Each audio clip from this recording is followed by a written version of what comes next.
My name is Rachel. I'm 30 years old. I met my now husband, Curtis, through a mutual friend just 3 years ago. We got married 6 months ago. Curtis and I are the same age and enjoy camping, hiking, winter sports, and others. We hit it off right away. We enjoyed our dates because we shared the same hobbies, such as climbing mountains and skiing. I thought that even after we got married, we would be able to live ordinary happy days as before. The reality was not so sweet. I got involved in some troublesome things by marrying Curtis. You can probably guess what that trouble is. It's my relationship with my mother-in-law. In my case, my adversary was not only my mother-in-law, but also my sister-in-law. My husband and I moved to a house near my parents-in-law's house after we got married. For some reason, my mother-in-law seems to think that I'm a woman of the worst kind who had tricked her precious son. Immediately after our marriage, she began to contact me frequently. She started making me come to their house on my way home from work and on my days off. I expected we had just gotten married, and I wanted to spend time with my husband's family as peacefully as possible. When my mother-in-law called me, I couldn't say no. I tried not to visit my mother-in-law's house unless I had something to do. However, when I went to my in-law's house, I was not made to feel welcome. On the contrary, my mother-in-law would make me do all kinds of housework and chores. My father-in-law just looked on and didn't say anything. He just smirks and laughs at me when my mother-in-law said something sarcastic to me. If he's not going to say anything for me, why doesn't he just shut up? It's a bit of a nightmare. Right after we got married, my mother-in-law and father-in-law lived at home like this. Just 2 months ago, my sister-in-law, who was supposed to be married and living with her husband, came back to the family. I don't know the details because I didn't hear them directly. According to my husband's story, my sister-in-law borrowed money in her husband's name. Then she wasted the money into gambling. Her husband found out and asked her for a divorce. My sister-in-law was an extreme gambler and even stole money from my husband's wallet when she was single. It seems that she had always had a history of being sloppy with men.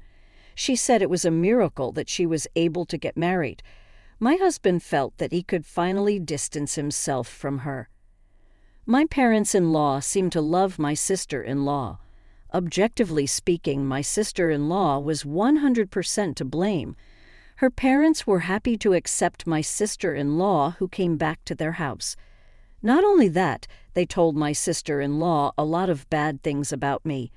As a result, my sister-in-law joined in and started to belittle me too. Is the dream team there? There's my mother-in-law who calls me and forces me to do housework, my father-in-law who has a snide attitude, and my sister-in-law who was a foul-mouthed gambling maniac. I thought it would be too much for me after 6 months of marriage. One day I was summoned back to my parents-in-law's house.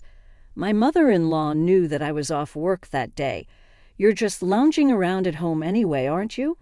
I would teach you how to be a proper wife, so come over to my house." That's what she said to me. I knew my sister-in-law was there, so I didn't want to go. "No, I have some things to do today," I told her. "Then come over when you are done with your errands. You understand." Then she hung up the phone without even waiting for me to reply. I didn't want to speak ill of my beloved husband's family to him, but I couldn't endure it alone any longer. So I called my husband, who was working that day. "I'm at your parents' house because my mother-in-law called me. Could you come over after work?" My husband immediately responded, "Yes." I finished up at home and headed to my in-laws' house. When I arrived, the 3 of them were waiting for me as usual. There was cleaning, laundry, and cooking to do. On this particular day, they spent an additional 2 hours explaining to me what a failure I am as a wife. "You don't deserve to be with our son. You don't even have a pretty face. When are you going to divorce him?" My mother-in-law said, and my sister-in-law added, "That's so true," and they laughed together. My father-in-law didn't join in the conversation, but he was grinning and drinking in the background. When I listened without saying a word, "You couldn't say anything because we told the truth. Well, that's right, you seem like a dull woman to look at, my sister-in-law sneered. At that, my mother-in-law heard that too. Oh, Grace, you would feel sorry if I told the truth, wouldn't you? And just when they were laughing their heads off, hey, what was that? My mother-in-law and sister-in-law turned around in a panic to see my husband standing there. He looked so fierce that they could not imagine what he would do. My mother-in-law and sister-in-law went completely red. I was on my way. I knew you would be here soon, so I was excited to see you. My mother-in-law and sister-in-law were laughing out loud because they were too excited to talk. They didn't notice the sound of my husband coming in the front door.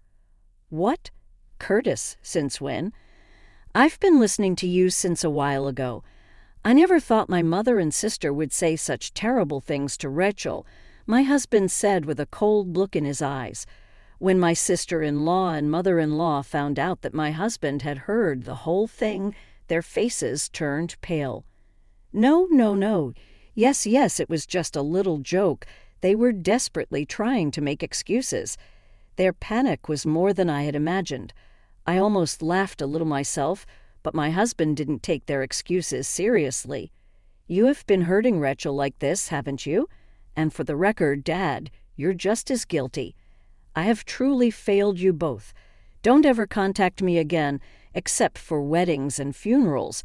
My mother-in-law and sister-in-law, who had been making a lot of excuses up to that point, freaked out and stopped talking. My father-in-law looked at my husband, and his mouth was agape. It's true that my husband doesn't usually get angry at all, and he's always kind to his family members. It was precisely because he was such a mild-mannered person that the whole family was so surprised. I was also overwhelmed by my husband's spirit at that time. My parents-in-law and sister-in-law were in a state where they could not say anything, so I felt relieved. Thanks to my husband, we are now semi-parallel. A little sorry for my husband, who had to distance himself from his family because of me. Thanks to him, my life became much less stressful and more fulfilling than before. One day, after about 3 months of such a peaceful life, I received a call on my phone from my mother-in-law. My husband wasn't there, so I hung up while I was wondering if I should answer. But it rang again right away. This is the kind of call that keeps coming until I answer. I had no choice but to answer the phone. Yes, hello. Rachel, why didn't you answer on the first call? It's an emergency, my mother-in-law said in a high-pitched voice, interrupting me. Emergency? What do you mean? My mother-in-law shouted as loud as she could. Your father-in-law has collapsed. He's in the ambulance. What? My father-in-law? Yes, that's right. I'm going to the hospital. He said he might possibly have to have emergency surgery. I have to pay $2,100 first as a deposit for that. So, Rachel, please lend me $2,100. Dollar what? I was surprised at the insane request to lend her $2,100, but what surprised me the most was the down payment. I mean, he hasn't even been diagnosed yet, and suddenly he has to go into surgery and to pay that money in advance. There's no way that's possible. I thought it was crazy, so I went to my mother-in-law to ask her about it. Ma, please calm down. A deposit of $2,100 is absolutely ridiculous. I think you should do your research first. But my mother-in-law didn't listen to me at all. That's what they say, so we have no choice, right? If things continue as they are, your father-in-law might die. You are abandoning him, Rachel, she just yelled hysterically. I don't know what to think. Obviously, my mother-in-law is lying, so I decided to do something about it. I launched an app to record the call. I understand you're in a lot of pain, mother-in-law. I'm also worried about you, so I'm heading to the hospital. At that moment, I felt my mother-in-law's words get choked up. What do you mean you're on the way anyway? I need the money. I ignored my mother-in-law. Then please call me when you get to the hospital, and can you tell me what the symptoms are? I will find out what kind of disease it is. Then my mother-in-law said, You're just a hospital receptionist. How can you possibly know? Just get me the money. She desperately asked me for money. I dealt her a crashing blow. What are you talking about, mother-in-law? I'm a doctor. What? What? Yes, I'm a doctor. I told you I was a doctor when I got married. My mother-in-law didn't seem to believe me at all. When my husband told them I work at a hospital, she's just a receptionist, right? She didn't believe me at all. I was told, you're just a receptionist, yet you are brag. Jing that you work at a hospital. If I had been a doctor, I'm sure they would have said all kinds of things about me, so I didn't deny it strongly and let her say whatever she wanted. And this is a result. She's trying to rob me of $2,100 by pretending that my father-in-law is sick. Well, there's no way this plan would have worked in the normal course of events anyway.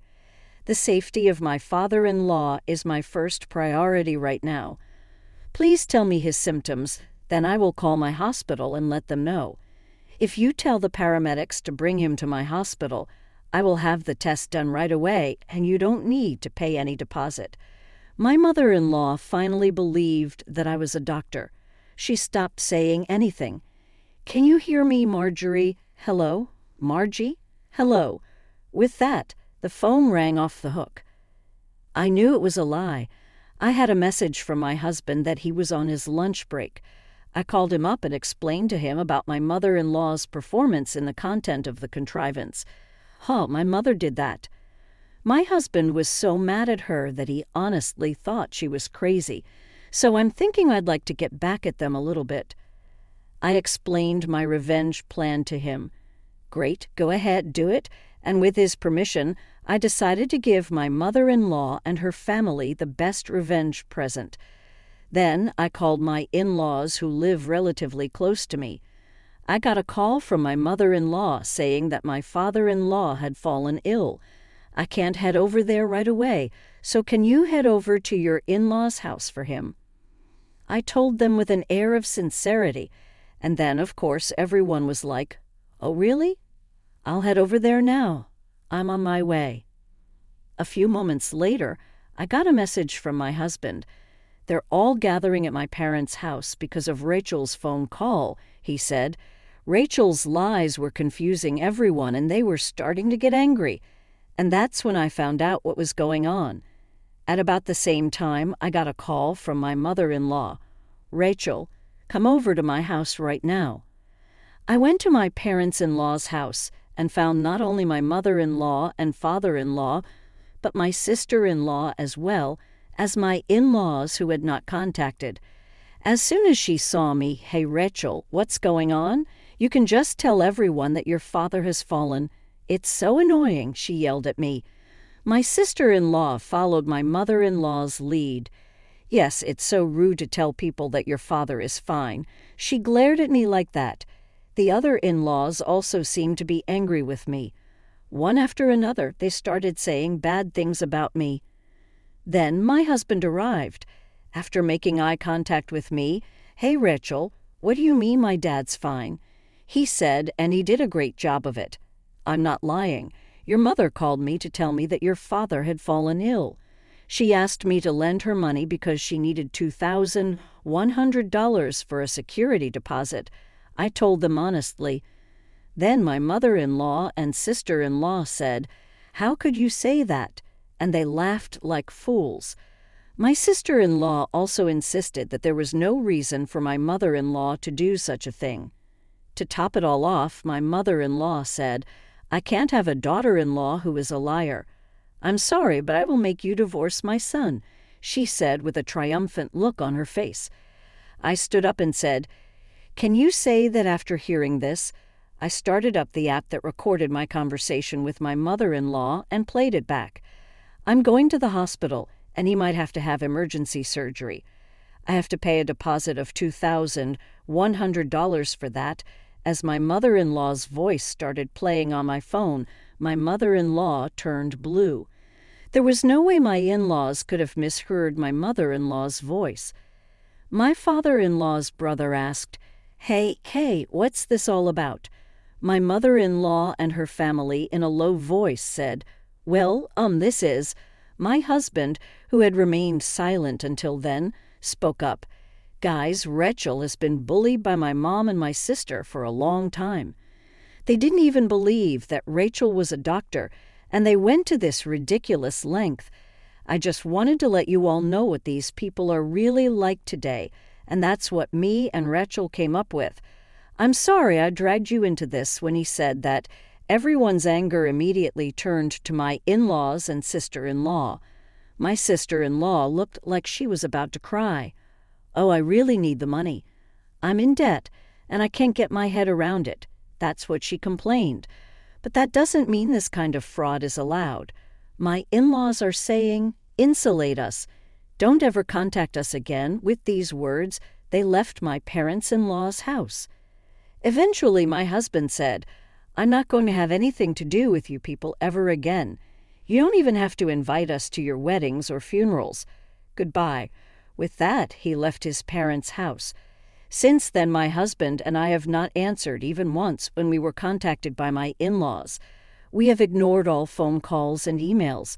Rumor has it that my sister-in-law has been repeatedly in debt ever since she moved out. She finally lost her head. She finally had to file for bankruptcy because of all the commotion. Her reputation in the neighborhood has taken a turn for the worst. They couldn't walk out of the house anymore, so the three of them moved somewhere together. Hearing this, my husband was unmoved. I don't care where they go. They're nobody," that's what he said. Now, 6 months have passed since then. The topic of my parents-in-law's house has come up less and less. Now it's just in the back of my mind. Well, I don't think we'll ever have to deal with them again. We are now planning to buy our own house, which has been a long-held dream of mine. Until now, we've been thinking about my parents-in-law's house and their future. We have been thinking that our home would come a little later. But now that we are no longer tied to that kind of thing, we decided to take the plunge and buy a house right away. On our day, my husband and I went to see open houses. Then we had lunch and discussed things. I'm the happiest I've ever been.